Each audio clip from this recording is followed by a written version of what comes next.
Bonjour à toutes et à tous, j'espère que vous allez bien. Cette vidéo sera diffusée le mardi, même si elle a été enregistrée le lundi. Le mardi, j'ai quelques obligations professionnelles. Il faut bien mettre, comme on dit, du beurre dans les épinards. Ne travaillons pas pour France Télévisions, je n'ai pas... L'argent ne tombe pas du ciel, hein. Votre redevance ne me sert à rien. D'ailleurs, si vous voulez m'aider, achetez mes livres. Si vous n'avez pas ou achetez mon cours sur la colonisation, tout ça vous l'avez dans la description de la vidéo, ou donnez-moi de quoi payer un café ou une bière, je la boirai à votre santé, via PayPal. Tout ça c'est sur le canal YouTube, en description. Je voulais vous parler rapidement aujourd'hui de la brouille diplomatique entre le Maroc et l'Espagne qui vient d'être réglée. Une brouille sur la question du Sahara occidental, le Sahara marocain. L'Espagne, ayant toujours joué double jeu, essayant de garder une certaine équidistance entre la guérilla du Polisario indépendantiste et le Maroc, qui dit que le Sahara est marocain. Ne me demandez pas mon avis, moi je dis que le Sahara est marocain. Dans d'autres vidéos, je vous ai expliqué pourquoi le Sahara a échappé au Maroc. Très rapidement, le Sahara a échappé au Maroc pour deux raisons. La première, c'est que le Maroc s'est affaibli. Ça, ce n'est pas la faute de la France ni d'Espagne, c'est la faute des Marocains. L'État marocain s'est désagrégé à la fin du 19e siècle, donc nous avons perdu les liens de contrôle, la souveraineté sur le Sahara.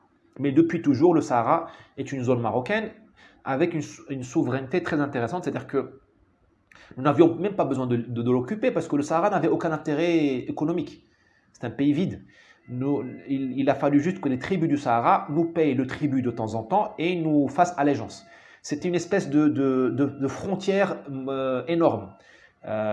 Il y a les frontières comme vous avez le Rhin, vous savez, ou la frontière entre la France et l'Espagne, à Irun, mais vous avez des frontières, des bandes frontalières énormes.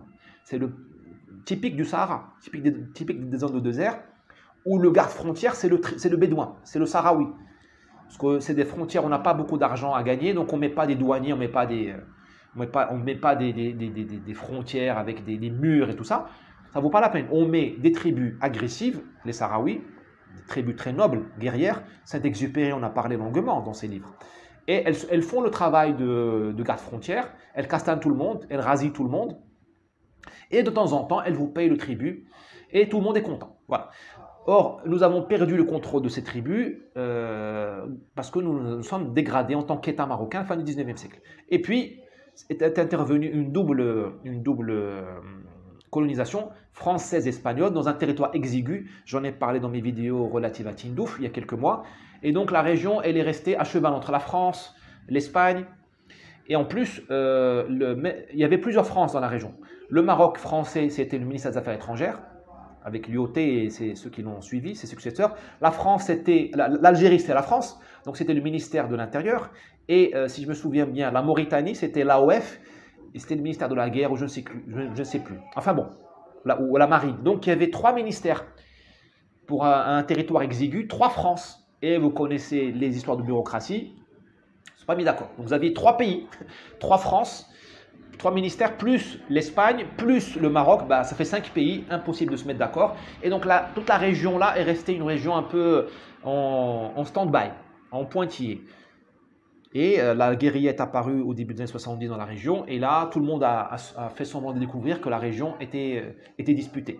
Bon, donc c'est pas, bon, on ne va pas refaire l'histoire du Sahara marocain, mais c'est ça à peu près le contexte. Là, le Maroc a bien joué. Il a mis la pression sur l'Espagne par plusieurs moyens, notamment par les invasions des présides de Ceuta et Melilla, on en a parlé il y a quelques temps.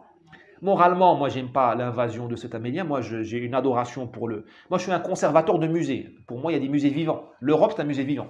Donc, j'aime pas voir l'Europe envahie, que ce soit Ceuta et Melilla ou Strasbourg ou Paris. Bon. Mais d'un point de vue politique, un coup de génie, puisque l'Espagne a cédé, et là, elle vient de dire qu'elle suit la proposition marocaine qui est d'une autonomie du Sahara.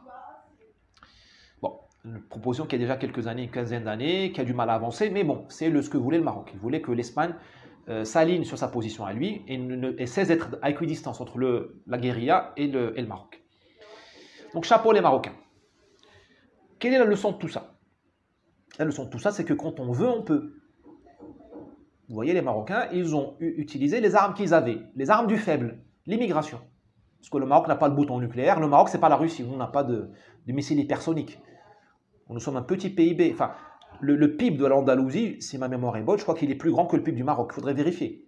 L'Andalousie, c'est quoi? C'est Marbella et Malaga. Hein. C'est pas Barcelone, c'est pas le Pays Basque, c'est pas l'industrie, c'est rien l'Andalousie d'un point de vue économique. À vérifier. Hein. Le Maroc, qu'est-ce qu'il a? L'arme du faible, l'immigration. Je t'emmerde, je t'envoie 10 000 jeunes, sachant que tu ne sais pas tirer dessus, tu ne veux pas tirer dessus. Voilà. Je te crée des problèmes. Vous, les Français, vous êtes riches, vous êtes puissants, vous avez le bouton nucléaire, vous avez Dassault, vous avez Airbus, vous avez tout ça, et vous avez des armées. Vous dites, ah, on ne peut rien faire contre l'Europe, on ne peut pas convaincre Van der Leyen, on peut rien faire, on peut rien faire. Regardez ce que fait le Maroc. Regardez ce que fait le Maroc avec les armes du faible, 2 fois rien. Vous avez tout.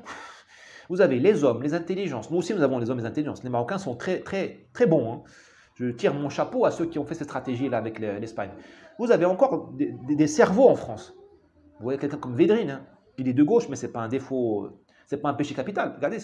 Regardez de Villepin. Vous avez des grands hommes en France.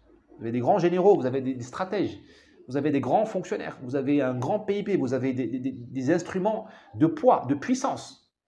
Mais vous refusez de les utiliser par impuissance organisée. Quand on veut, on peut. La preuve, avec dans ce cas maroco-espagnol. Vous avez fait une cage et vous êtes mis dedans. Là, vous payez le prix. Mais il y a de l'espoir. Il y a de l'espoir. L'espoir viendra du Sud. Parce que le Sud n'a pas vos maladies à vous. Vous avez les maladies d'une civilisation en décadence. Nous sommes déjà morts. Donc, nous, tout ce qu'on fait, c'est du bonus. Tout ce qu'on fait, c'est du bonus. Vous êtes en train vous êtes sidéré encore par votre décadence et vous inventez des fables. On ne peut rien faire, l'Europe ne peut rien faire, la CEDH, l'OTAN. Mais on s'en fout. Vous voyez, quand on veut, on peut. Quand on veut, on peut. Si le Maroc arrive à gagner le bras de fer contre l'Espagne, vous pouvez mettre KO l'Europe. Le problème, c'est que le Maroc est gouverné par des patriotes. On peut les critiquer, hein, mais le problème, c'est que vous n'êtes pas gouverné par vos patriotes. C'est ça la seule chose. Vous n'êtes pas gouverné par des gens qui vous aiment. À demain, j'espère avoir été utile. Ciao.